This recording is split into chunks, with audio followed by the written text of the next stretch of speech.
শুধুমাত্র ধর্ম দিয়ে একটি রাষ্ট্রের বিকাশ সম্ভব নয়। কালো আইন, কালো উদ্যোগ এটা নিপাত। আপনারা ইতিমধ্যেই অবগত হয়েছেন যে বাংলাদেশের শিক্ষা ব্যবস্থায় যে প্রাথমিক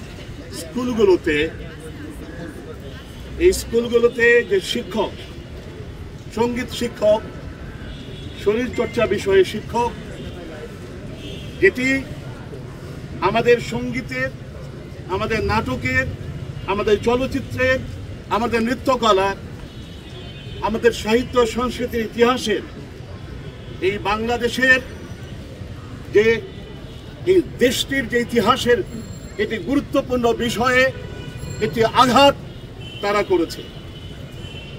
আমরা মনে করি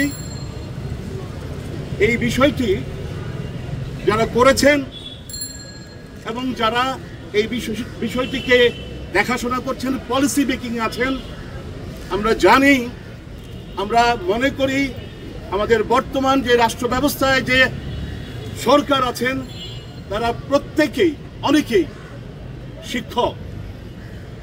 আমি খুবই অত্যন্ত দুঃখের সাথে বলছি, বেদনার সাথে বলছি, আমাদের উপদেষ্টা পরিষদে এতজন শিক্ষক থাকা সত্ত্বেও এবং যিনি শিক্ষা উপদেষ্টা তিনি ঢাকা বিশ্ববিদ্যালয়ের একজন প্রথিতযশা শিক্ষক এবং প্রাইমারি স্কুলের যে প্রাথমিক যে এই মন্ত্রণালয়ের যে উপদেষ্টা তিনি একজন সংবেদনশীল মানুষ, যার মাধ্যমে এই ধরনের একটি হুকুম হয়েছে।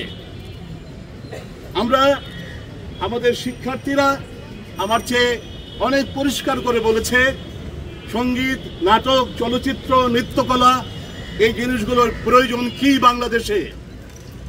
আপনাদের উল্লেখ করেছে গণ অভ্যুত্থানের পর বাংলাদেশ একটি সুনির্দিষ্ট রাষ্ট্র ব্যবস্থা চায়, একটি স্থির স্বাভাবিক রাষ্ট্র ব্যবস্থা চায়।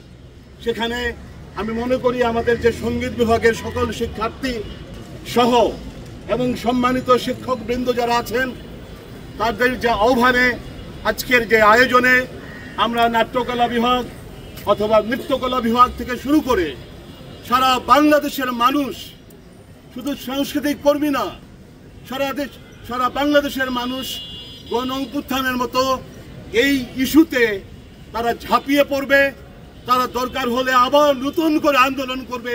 এটা আমাদের প্রত্যাশা, এটা আমাদের বিক্ষোভ। পরিশেষে কথা একটাই, হুকুম যখন দিয়েছেন হুকুমটাকে বাতিল করেন এ কারণে শুধুমাত্র ধর্ম দিয়ে একটি রাষ্ট্রের বিকাশ সম্ভব নয়। সংস্কৃতি সেখানে কখনোই ধর্মের প্রতিবন্ধকতা করে না।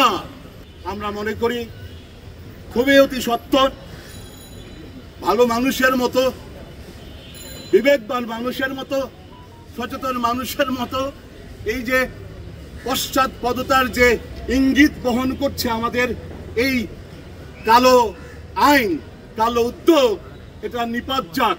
আপনি যদি তুর্কিতে যান, আপনি যদি মালয়েশিয়া যান, আপনি যদি সংযুক্ত আরব আমিরাতে যান, দেখবেন সঙ্গীত শিক্ষক মাস্ট। তাহলে কি হলো বলেন তো?